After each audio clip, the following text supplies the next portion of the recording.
piano, piano. Ma c'è gente che può andare? Sì, quest'anno, come dice, forse su 300.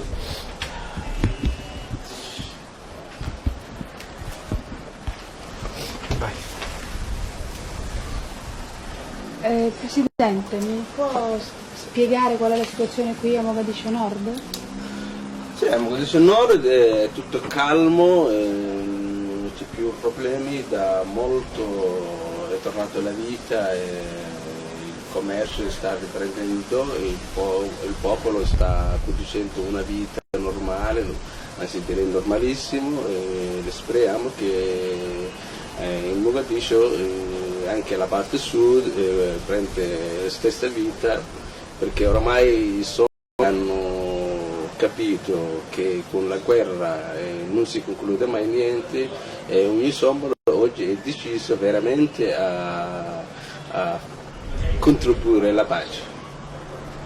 Abbiamo sentito da varie voci che il vostro atteggiamento nei confronti dei militari italiani sta cambiando da una fase di simpatia, anzi siete stati addirittura voi a chiamarli in Somalia, siete passati invece a non saprei bene come definire, ma un atteggiamento comunque sicuramente non positivo. Che cosa mi può dire?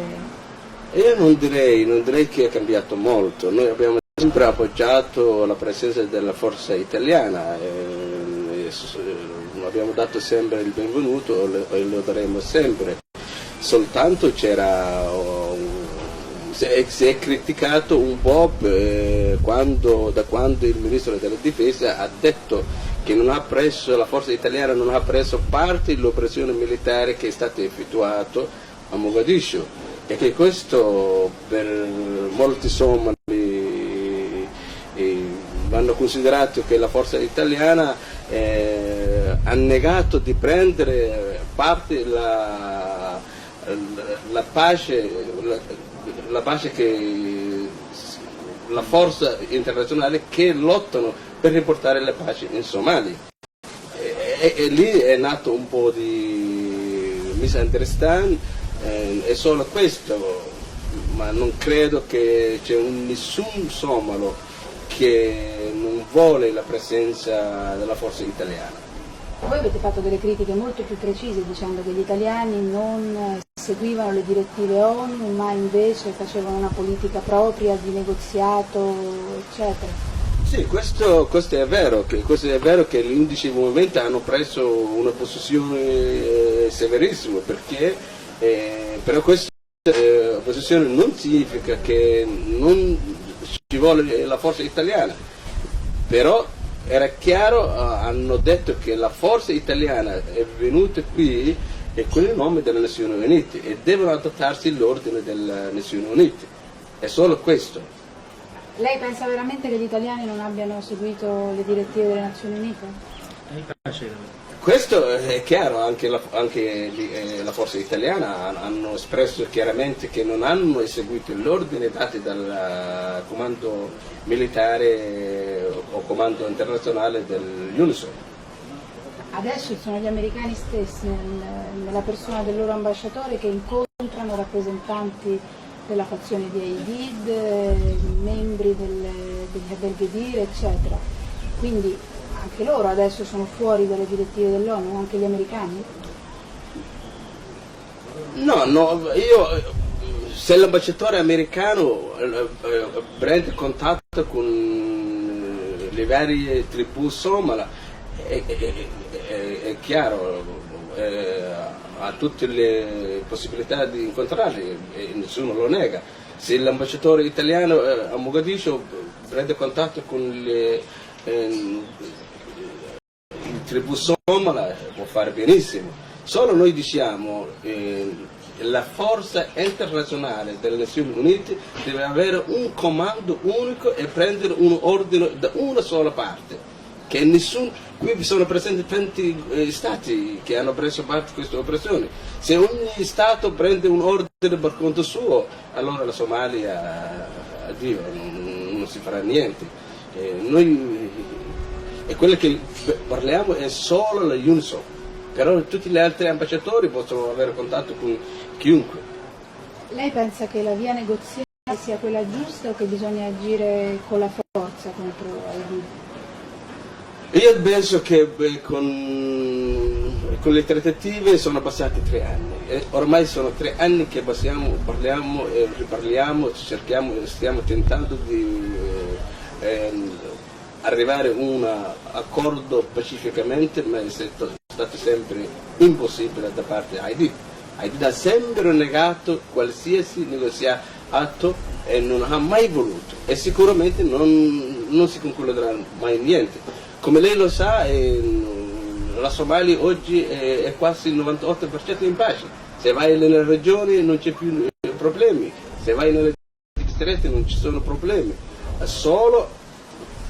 C'è solo problema dove c'è la presenza di Aidid, come Mogadiscio in solo 3 chilometri, che lui e la sua forza si sono riuniti. Se vai nella regione centrale li trovi un disturbo perché c'è la presenza di Aidid, mentre il resto della Somalia è oggi in pace. Ma se a Mogadiscio sono solo 3 chilometri quelli che non sono pacificati, come mai l'esercito più potente del mondo non riesce a pacificarli? Questo è quello che non riusciamo a capire. Noi l'abbiamo sempre detto, però se lei va in giro in Mogadiscio, sono Hilwa fino a 4 chilometri, su quella strada 21 ottobre, mentre il resto di Mogadiscio è in pace. Perciò non riusciamo a capire. Noi l'abbiamo sempre criticato con le Nazioni Unite e lo continueremo a criticare. Però forse avranno i loro piani, come Amiral Hau ha espresso il suo press conference, e diceva che nel settembre-ottobre Mogadiscio sarà pulito, sarà disarmato totalmente. Speriamo che lo fanno sul serio in questa dichiarazione. Se lei sarà il presidente della nuova Somalia, che tipo di governo vorrebbe instaurare? Questo io non affermo che sarò il presidente, perché sta al popolo somalo a decidere chi sarà il presidente di questo paese, perché noi abbiamo lottato per la democrazia e siamo a favore della democrazia. Però qualsiasi governo che nascerà in questo paese dovrà essere un governo che adotterà una democrazia in questo paese. Noi abbiamo perso per 21 anni la democrazia. In questo paese bisogna riportare la democrazia e giustizia. E questo è il regional autonomy. Questa sarà sicuramente la futura politica di questo paese. A proposito proprio dell'autonomia regionale, si stanno formando questi distretti, no? In alcune zone con difficoltà, in altre più facilmente. Qual è la sua posizione di questa cosa che è stata decisa di Addis Abeba di formare appunto questi consigli regionali? Sì, perché noi a Addis Abeba abbiamo deciso di fare un'autonomia regionale, perché abbiamo visto per molti anni il governo centralizzato, l'autorità o l'amministrazione deve raggiungere anche alla regione. Sicuramente è una cosa nuova per la Somalia. Per i primi giorni sicuramente si incontrerà una difficoltà anche per formarli, però sono sicuro che questo sarà risolto in maniera democratica. Un'ultima cosa, io ho notato che sia in questi distretti, sia che per esempio in questo censimento dell'esercito, sono venuti di nuovo fuori ex ministri di Siad Barre o comunque gente che aveva delle posizioni di prestigio durante il governo di Siad Barre. Non è possibile che in tutta questa confusione che c'è adesso in Somalia vadano perse le conquiste della vostra guerra civile e ritornino a governare le stesse persone che c'erano prima? Non credo, perché noi non abbiamo lottato solo con Mohammed Siad, però noi abbiamo lottato con un regime che esisteva. Non credo che il popolo somalo rieleggerà di nuovo il passato governo, questo sono sicurissimo. Adesso bene, siamo sotto il tribalismo, ogni persona è andato al suo tribù per combattere o per far convincere che lui è il miglior uomo però nel futuro sicuramente ogni regione, ogni distretto eleggerà nuovi elementi capaci di dare un contributo a questo paese. Proprio andando a giocare abbiamo visto che le persone che saranno elette erano ex ministro dell'agricoltura, ex ministro dello sport, tutti i ministri del governo passato. A giocare? A giocare? No. Sì. No, a giocare no. A giocare non è mai esistito un ministro dello sport. No, ministro dello sport somalo. Sì, non è mai esistito, mai da giocare, non è mai venuto da giocare un ministro dello sport. Ministro dell'attuale governo? Era ministro di Siad ed è ministro del governo ad interim ed è un deputato di Johar. Io le posso anche dare il nome se sì, vuole. me lo vuoi dare, ma non... Il Presidente ha detto che tutte queste possibilità sono state esaurite.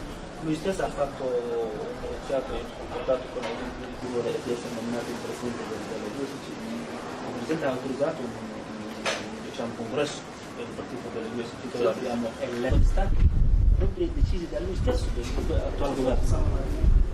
Questa stanza qua perché non mi hanno fatto passare. No! Sì.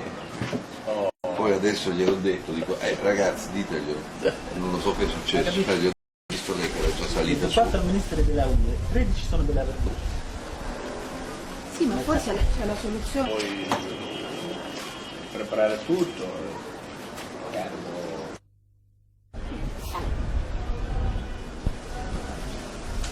Per questo noi vogliamo il disarmamento proprio, una mano. Siamo più vulnerabili.